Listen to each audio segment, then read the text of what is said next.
Hello दोस्तों, नमस्कार। कैसे हो आप सभी? उम्मीद है बहुत ही अच्छे और ज़बरदस्त होंगे। दोस्तों, हम इस वीडियो में आपके लिए लेकर के आए हैं संसद, यानी कि संसद का एक छोटा सा भाग है लोकसभा। तो उसी लोकसभा को आज हम बहुत ही अच्छे से और बहुत ही आसानी शब्दों में अपनी भाषा में अच्छे से समझेंगे। जितना भी क्वेश्चंस होंगे लोकसभा से या जितने भी आपके डाउट्स होंगे लोकसभा से, वो सारे के सारे हम इस वीडियो में क्लियर करने वाले हैं। तो आपने आज से पहले लोकसभा अगर अच्छे से ना पढ़ी हो तो हम आपको अच्छे से बताने वाले हैं लोकसभा के बारे में। तो आप ठीक से निगाहें गड़ाई रहिए इस वीडियो पर और देखते रहिए। और वीडियो अगर अच्छी लगे तो लाइक शेयर सब्सक्राइब जरूर करिएगा, ठीक है? तो चलिए चलते हैं सीधा संसद की ओर। तो पहले हम देखते हैं कि ये संसद जो है वो संसद किस आर्टिकल के अंदर आती है। तो संसद की बात करें तो संसद जो आती है वो आर्टिकल 79 के अंदर आती है। किसमें? आर्टिकल 79 के अंदर आती है। तो हम बात करें कि 79 आर्टिकल जो है क्या है, आर्टिकल 79 जो है वो किस भाग के अंदर आता है। तो मैं आपको बता दूं कि पॉलिटी का यानी कि पॉलिटी का भाग 5, कौन सा भाग 5 के अंदर संसद आती है। भाग 5 में कहाँ से कहाँ तक? भाग 5 में आर्टिकल 52 से लेकर आर्टिकल 151 तक, यानी कि आर्टिकल 52 से लेकर के आर्टिकल 151 तक जो भाग 5 है उसके अंदर संसद आती है। इतना तो आपको पता चल ही गया। अब देख लेते हैं कि संसद जो है, संसद के कितने भाग होते हैं। तो मैं आपको बता देता हूँ, संसद के जो भाग होते हैं वो 3 होते हैं। कौन कौन से? पहला राष्ट्रपति, क्या राष्ट्रपति, ठीक है साथियों? पहला तो राष्ट्रपति हो गया और दूसरा हो गया आपका राज्यसभा, क्या हो गया? राज्यसभा, ठीक है साथियों? और तीसरा हो जाता है आपका, जिसको हम पढ़ने वाले हैं इस वीडियो में, वो हो जाता है लोकसभा। क्या हो जाता है? लोकसभा। इसी को हम आज बड़े अच्छे से समझेंगे, ठीक है साथियों? चलिए नेक्स्ट देखते हैं कि जो राष्ट्रपति जो है वो आर्टिकल 52 के अंदर आता है। किसमें? आर्टिकल 52। आर्टिकल 52 अभी आपको मैंने बताया था कि आर्टिकल 52 से ही भाग 5 स्टार्ट होता है। आर्टिकल 52 से भाग 5 स्टार्ट होता है और आर्टिकल 52 में ही राष्ट्रपति के बारे में बताया गया कि भारत का एक राष्ट्रपति होगा। राज्यसभा की बात करते हैं तो राज्यसभा जो है वो आर्टिकल 80 के अंदर आता है। किसमें? आर्टिकल 80।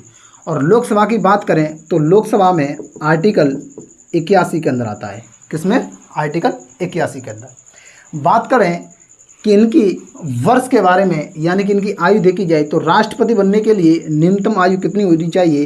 तो राष्ट्रपति बनने के लिए न्यूनतम आयु होनी चाहिए 35 वर्ष। कितनी होनी चाहिए? 35 वर्ष जो होनी चाहिए वो राष्ट्रपति बनने के लिए न्यूनतम आयु होनी चाहिए। चलिए और आसान शब्दों में समझते हैं कि राज्यसभा के सदस्य बनने के लिए न्यूनतम आयु कितनी होनी चाहिए? तो राज्यसभा के सदस्य बनने के लिए न्यूनतम आयु होनी चाहिए, वो होनी चाहिए 30 वर्ष, ठीक है साथियों?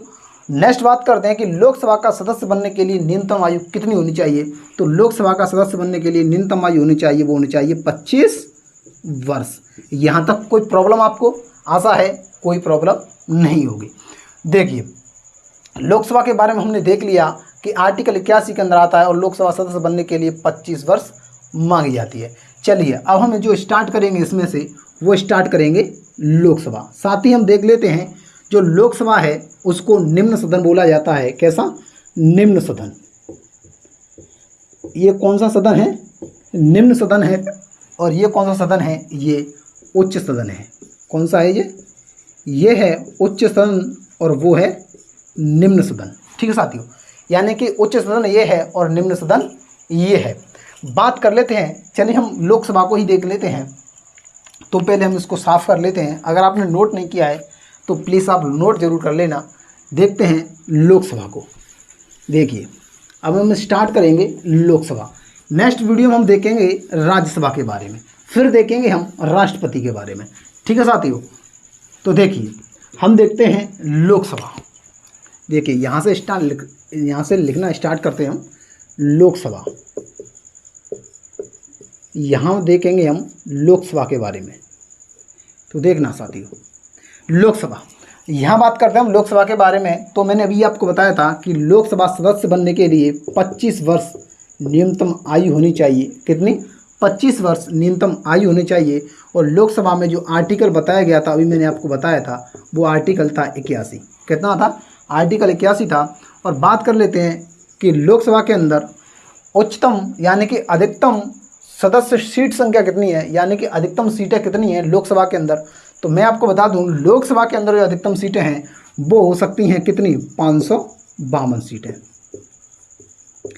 कितनी हो सकती हैं? 552 सीटें जो हो सकती हैं वो अधिकतम हो सकती हैं। कितनी? अधिकतम हो सकती हैं। और साथ ही बात करें कि अभी लोकसभा के अंदर कितनी सीटें हैं, तो बात कर लेते हैं। अभी लोकसभा के अंदर जो सीटें हैं वो 545 हैं। कितनी हैं? 545। अब ये 545 किस तरह से है हम उसको भी देखते हैं। ये 545 सीटें हैं, क्या हैं? 545 सीटें हैं वो 3 जगह से आती है। अब आप बोलोगे 3 जगह से कैसे, तो मैं अभी आपको बताता हूँ। 3 जगह से ऐसे आती हैं कि जो 2 सीटें होती हैं वो होती हैं जो राष्ट्रपति के द्वारा चुनी जाती हैं, जिसे बोलते हैं एग्लो इंडियन। क्या बोलते हैं? एग्लो इंडियन। 2 होती हैं वो एग्लो इंडियन होते हैं। और बाकी की इसमें 13 देख लेते हैं, तो 13 जो होती हैं वो केंद्र शासित प्रदेश से ली जाती है। कहाँ से? केंद्र शासित प्रदेश से ली जाती हैं, जिसमें से दिल्ली से 7 आ जाती हैं और बाकी राज्यों से, बाकी केंद्र शासित प्रदेशों से एक एक करके आ जाती है। ठीक है, ये 13 हो गई आपकी केंद्र शासित प्रदेश से। और बाकी की बचती हैं आपकी 530। कितनी? 530। जो 530 होती हैं वो 28 राज्यों से आती हैं। कहाँ से? 28 राज्यों से। 530 सीटें आती हैं वो 28 राज्यों से आती हैं। अब आप सोच रहे होंगे ये सीटें सीटें चिल्ला रहे हैं, सीटों का क्या मतलब होता है? तो मैं आपको बता दूं, जो सीटों का मतलब होता है, यानी कि जो सीट होती है वो एक सीट का मतलब होता है एक सांसद। क्या होता है? एक सीट का मतलब होता है एक सांसद। यानी कि मैंने आपको बताया था कि 545, इसका मतलब हो गया 545 सांसद, यानी कि एक सांसद पर एक सीट होती है। ठीक है, तो आप अच्छे से समझ गए होंगे। ये होता है सेंट्रल लेवल पर। स्टेट लेवल पर मैं आपको बताऊं विधानसभा। स्टेट लेवल पर क्या है मैं अभी आपको बता देता हूं। विधानसभा, विधानसभा ये होता है स्टेट लेवल पर। अब स्टेट लेवल की बात करें तो स्टेट लेवल पर जो सीटें होती हैं वो एक सीट के लिए एक विधायक होता है। क्या होता है? विधायक। ठीक है साथियों, एक सीट के लिए एक विधायक होता है। जब सभी विधायक चुने जाते हैं, जब विधायक चुने जाते हैं तब सीएम बनते हैं। क्या बनते हैं? सीएम। और जब सांसद चुने जाते हैं तब पीएम बनते हैं। क्या? पीएम। तो लोकसभा के अंदर सबसे मेन आदमी कौन? लोकसभा के अंदर सबसे मेन व्यक्ति कौन? तो सबसे मेन व्यक्ति हो जाएंगे हमारे पीएम, लोकसभा के अंदर, ध्यान रखना। ठीक है, चलिए अब नेक्स्ट बात कर लेते हैं इसके अंदर। ठीक है, तो मैं इसको थोड़ा साफ कर लेता हूँ। नेक्स्ट बात करते हैं इसके अंदर, इसको साफ कर लें थोड़ा। मैंने अभी बात को बता दिया था कि 545 सीटों पर चुनाव होते हैं। ठीक है, कितनों पर? 545 सीटों पर चुनाव होते हैं। चलिए नेक्स्ट बात कर लेते हैं लोकसभा के किसके बारे में? अध्यक्ष के बारे में। क्या? अध्यक्ष, यानी कि लोकसभा कब से कब तक रही थी। तो पहली लोकसभा के बारे में बात करते हैं कि पहली जो लोकसभा रही थी, पहली लोकसभा कब बनी थी। तो पहली जो लोकसभा बनी थी वो बनी थी 1952 के अंदर। कब बनी थी? 1952 के अंदर पहली लोकसभा बनी थी। और ये कब तक चली थी? यानी कि 5 साल चली थी। तो ये चली थी 1957 तक। कब तक? 1957 तक ये चली थी। और इसके अध्यक्ष कौन रहे थे? क्या इसके अध्यक्ष कौन रहे थे? तो इसके अध्यक्ष जो रहे थे वो रहे थे जीवी मावलंकर। जीवी मावलंकर, यानी कि गणेश, क्या बोलते हैं उसे? गणेश वासुदेव मावलंकर। ठीक है, यानी गणेश वासुदेव मावलंकर इनका पूरा नाम है, जिसको जीवी मावलंकर बोलते हैं। तो ये पहले अध्यक्ष थे। कौन से? पहले अध्यक्ष। अध्यक्ष यानी कि लोकसभा के पहले अध्यक्ष कौन से? तो लोकसभा के पहले अध्यक्ष हो जाएंगे आपके जीवी मावलंकर। तो अभी बात कर लेते हैं अभी लोकसभा के अध्यक्ष कौन है। तो लोकसभा कौन सी अभी लोकसभा है वो 17वीं लोकसभा है। कौन सी? 17वीं लोकसभा है। और 17वीं लोकसभा के अध्यक्ष की बात करें तो 17वीं लोकसभा के अध्यक्ष हो जाएंगे आपके ओम बिरला। कौन हो जाएंगे? ओम बिरला। ओम बिरला जो हो जाएंगे वो 17वीं लोकसभा के हो जाएंगे। और ओम बिरला का सांसदीय क्षेत्र की बात करें तो ये आते हैं कोटा, राजस्थान। कहाँ आते? ये आते हैं कोटा, राजस्थान से ओम बिरला, जो कि 17वीं लोकसभा के अध्यक्ष हैं। इससे पहले कौन थे? यानी कि ओम बिरला से पहले कौन थे? तो 16वीं लोकसभा की बात करें, कब की? 16वीं लोकसभा की बात करें तो 16वीं लोकसभा के जो अध्यक्ष थे वो थे सुमित्रा महाजन। सुमित्रा महाजन, ठीक है। जो सुमित्रा महाजन थी वो 16वीं लोकसभा की थी। और 16वीं के बाद 15वीं लोकसभा के कौन थे? तो 15वीं लोकसभा की जो थी वो थे मीरा कुमार। कौन थे? मीरा कुमार। तो मीरा कुमार कौन थे? 15वीं लोकसभा के थे मीरा कुमार। 16 के सुमित्रा महाजन थे। तो 17वीं के कौन हो जाएंगे? ओम बिरला, जो कि कोटा राजस्थान से आते हैं, ठीक है। चलिए नेक्स्ट बात करते हैं हम कि अध्यक्ष के बारे में बात करें। लोकसभा अध्यक्ष के बारे में बात करें कि लोकसभा अध्यक्ष, तो लोकसभा अध्यक्ष के बारे में बात करते हैं। तो लोकसभा अध्यक्ष के बारे में बात करें तो आपको पता है कि लोकसभा अध्यक्ष कभी भी शपथ नहीं लेता। क्या नहीं लेते? शपथ, यानी कि ये कभी भी शपथ नहीं लेते। क्या नहीं लेते? शपथ नहीं लेते। और लोकसभा की बैठक जो होती है, लोकसभा की जब बैठक होगी तो उस बैठक को कौन बुलाता है? तो बैठक को बुलाता है राष्ट्रपति, यानी कि राष्ट्रपति के द्वारा ही बैठक बुलाई जाती है। यानी कि बैठक की बात करें राज्यसभा और लोकसभा, राज्यसभा और लोकसभा, यानी राज्यसभा और लोकसभा की बैठकों की बात करें तो बैठक कौन बुलाता है? यानी कि राष्ट्रपति जो होगा, कौन होगा? राष्ट्रपति जो होगा वही बैठक बुलाएगा। लेकिन राष्ट्रपति लोकसभा की, यानी कि जो अधिवेशन की अध्यक्षता करेगा वो राष्ट्रपति नहीं करता है। यानी कि लोकसभा का जो अध्यक्ष होगा वही अधिवेशन की अध्यक्षता करेगा, लेकिन राष्ट्रपति कभी नहीं करता है, ठीक है। तो लोकसभा का जो अध्यक्ष होगा वही बैठक की अध्यक्षता करेगा और बाकी कोई नहीं करेगा। अगर मान लीजिए लोकसभा का अध्यक्ष नहीं होता है और सदन में बैठक कौन करे, यानी कि अध्यक्षता कौन करे?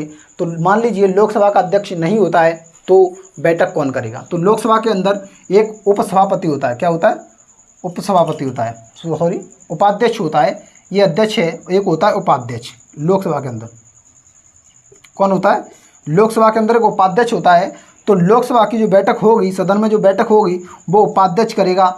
किसके उपस्थित होने पर? लोकसभा अध्यक्ष के उपस्थित होने पर लोकसभा उपाध्यक्ष उसकी बैठक की अध्यक्षता करेगा। अब मान लीजिए लोकसभा उपाध्यक्ष भी उपस्थित नहीं है तो बैठक की अध्यक्षता कौन करेगा? तो बैठक की अध्यक्षता करेगा वो करेगा राज्यसभा का उपसभापति। कौन करेगा? राज्यसभा का, मैं बता देता हूँ, राज्यसभा का उपसभापति। यानी कि राज्यसभा का जो उपसभापति होगा वो उस बैठक की अध्यक्षता करेगा, ठीक है। अगर मान लीजिए ये भी उपस्थित नहीं है तो फिर क्या होगा? तो राज्यसभा के उपसभापति के उपस्थित भी ना होने पर, यानी कि अनुपस्थित होने पर, तो फिर अध्यक्षता कौन करेगा? तो मैं आपको बता देता हूँ, जितने भी लोकसभा के अंदर सदस्य हैं, कितने मैंने भी आपको बताया था? 545। तो जितने भी लोकसभा के अंदर सदस्य हैं तो उनमें से किसी एक को चुना जाएगा अध्यक्षता के लिए, ठीक है, समझ आया? यानी कि जितने भी उसमें सदस्य हैं तो उन सदस्यों में से किसी एक को चुना जाएगा अध्यक्षता करने के लिए। जब वो जाकर के अध्यक्षता करेगा, यानी कि उस बैठक की अध्यक्षता करेगा, जब उस बैठक की अध्यक्षता होगी, और वो जब शपथ लेगा तो एक सामान्य व्यक्ति के रूप में ही शपथ लेगा, ना कि लोकसभा अध्यक्ष के रूप में शपथ लेगा। यानी कि लोकसभा अध्यक्ष तो शपथ लेता ही नहीं है। तो आपके लिए एक क्वेश्चन यहाँ से हो जाता है कि लोकसभा अध्यक्ष कभी भी शपथ नहीं लेता। और लोकसभा अध्यक्ष एक चीज़ और करता है, कोई विधेयक धन विधेयक है या नहीं इसका फैसला भी लोकसभा अध्यक्ष ही करता है, ठीक है। चलिए, मैंने सीटों की संख्या भी आपको बताई थी, कितनी थी? 545। कितनी थी? 545 मैंने भी आपको बताई थी। तो मैं अभी आपको एक आइडिया बता देता हूँ किस राज्य में कितनी लोकसभा सीटें हैं। तो देखिए, मैं इसमें इस साइड बता देता हूँ किस राज्य में कितनी लोकसभा सीटें हैं। तो देखिए, बात कर लेते हैं यूपी की। फर्स्ट ऑफ ऑल यूपी की बात करते हैं कि यूपी के अंदर ही लोकसभा सीटें सबसे अधिक हैं। तो यूपी की बात करें तो यूपी के अंदर 80 लोकसभा सीटें देखने को मिल जाएंगी। कितनी? 80। उसके बाद में महाराष्ट्र में है। किस में है? महाराष्ट्र में, जिसमें 48 आपको देखने को मिल जाएंगी। उसके बाद में अगर आपको देखने को मिलेगा तो पश्चिम बंगाल के अंदर नॉर्मली देखने को मिल जाएगा। कहाँ पर? पश्चिम बंगाल। वेस्ट बंगाल में देखने को मिल जाएगा, जिसमें आपको 42 मिल जाएंगी, और 40 जो मिल जाएंगे वो आपको बिहार के अंदर मिल जाएगी। किसमें? बिहार के अंदर। गोवा में अगर आप देखेंगे तो वहाँ पर 2 सीटें मिल जाएगी, ठीक है। त्रिपुरा में भी देखोगे तो वहाँ पर भी आपको 2 सीटें देखने को मिल जाएंगी। ठीक है, अगर आप दिल्ली की बात करें तो दिल्ली में तो आपको पता है 7 मिल जाएंगी, लेकिन केंद्र शासित प्रदेश हो जाएगा। बाकी की सीटें जो है मैं आपको डिस्क्रिप्शन में डाल दूंगा, आप वहाँ से नोट कर लेना। ठीक है, क्योंकि यहाँ पर लिखते लिखते टाइम ज़्यादा हो जाएगा, वीडियो लॉन्ग हो जाएगी, इसीलिए हम नहीं लिख रहे हैं। ठीक है, तो चलिए हम बात कर लेते हैं लोकसभा में ही, किसमें, लोकसभा के अंदर ही। थोड़ा इसको साफ कर लेते हैं। चलिए नेक्स्ट बात करते हैं, इसको साफ कर दे रहा हूँ मैं। चलिए देखिए नेक्स्ट बात करते हैं लोकसभा के अंदर कि लोकसभा जो है भंग की जा सकती है। क्या, लोकसभा को, किसको, लोकसभा को भंग किया जा सकता है, यानी कि लोकसभा को भंग किया जा सकता है, लेकिन राज्यसभा को कभी भी भंग नहीं किया जा सकता। ठीक है, लोकसभा भंग हो सकती है लेकिन राज्यसभा कभी भी भंग नहीं हो सकती। और लोकसभा के कार्यकाल की बात करें, किसकी, लोकसभा के कार्यकाल की बात करें कि लोकसभा का कार्यकाल कितना होता है, तो आपको पता है लोकसभा का जो कार्यकाल होता है वो 5 वर्ष का होता है। कितना होता है, 5 वर्ष का लोकसभा का कार्यकाल होता है। और बात करें कि लोकसभा की जो बैठक होती है वो वर्ष में कितनी बार होती है, तो लोकसभा की जो बैठक होती है वो एक वर्ष में 2 बार होती है। सॉरी, एक वर्ष में कितनी बार होती है, एक वर्ष में 2 बार होती है। और जिसका अंतर जो रहता है वो 6 माह रहता है। क्या रहता है, 6 माह, यानी कि 6 माह से अधिक नहीं होने चाहिए। लोकसभा की बैठक की जो होती है वो वर्ष में 2 बार होती है और 6 माह से अधिक का समय नहीं होना चाहिए, ये मैं आपको बता देता हूँ। ठीक है, लोकसभा के बारे में इतना ही था। देखते हैं, अब हम देख लेंगे इसमें जो भी होगा, जो मैंने आपको सीटें ही बता दी इसमें जो थी। ठीक है, और कुछ अगर इसमें रह जाता है तो हम नेक्स्ट वीडियो जो लेंगे राज्यसभा की, उसमें आपको सारा कुछ दे देंगे। वैसे हालांकि इसमें रहा तो नहीं है कुछ, अगर रह गया होगा ना, कोई एक दो पॉइंट रह गया होगा तो हम उसे राज्यसभा में देख लेंगे। ठीक है, नेक्स्ट वीडियो आएगी वो बहुत ही ज़बरदस्त और बहुत ही बेहतरीन लेवल की आएगी, राज्यसभा की। किसकी आएगी, राज्यसभा की, राज्यसभा की लेकर के आएंगे और बहुत ही अच्छी वीडियो लेकर के आएंगे। ठीक है, आपके लिए, जिसमें लोकसभा को भी हम देख लेंगे और उसमें अगर टाइम मिलता है तो हम उसमें राष्ट्रपति को भी देख सकते हैं। ठीक है, तो नेक्स्ट वीडियो जो आएगी वो राज्यसभा की आएगी। ठीक है, तो चलिए इस वीडियो में इतना ही, और हमें कमेंट करके ये ज़रूर बताइए कि इसमें से क्या समझ में नहीं आया। जो समझ में आया वो तो आया ही, लेकिन इसमें इस वीडियो में आपको क्या समझ में नहीं आया वो कमेंट करके आप ज़रूर बताइए हमें। ठीक है, चलिए मिलते हैं अगली वीडियो में, तब तक के लिए धन्यवाद।